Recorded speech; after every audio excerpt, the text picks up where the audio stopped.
আমাদের স্পেশাল বিশেষ কাস্টমার, বিশেষ অতিথি এবং আমাদের দোকানের পপুলার একজন গেস্ট বলা চলে। তিনি রোজ রোজ আমাদের দেশি স্পোর্টসে আসে।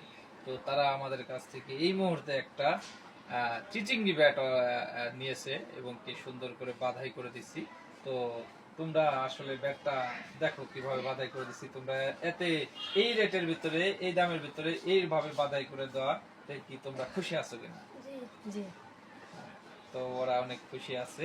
তো আমরা চিচিঙ্গি ব্যাট ফুল বাধাই করে দিচ্ছি, একটা গিফট দিছি এবং কি দেশি স্পোর্টসের পক্ষ থেকে একটা ব্যাগ দেওয়া হয়েছে আমাদের এই খুদে ব্যাডমিন্টন প্রেমী বন্ধুদের। ঠিক আছে, তো আশা করি তোমরা আবার আসবা। ধন্যবাদ, তোমাদের জন্য শুভকামনা রইল। এবং ব্যাট এক হাতে খেলবা, 2-3 হাতে খেলবা না, তাহলে ব্যাট কিন্তু অনেক দিন টিকবে।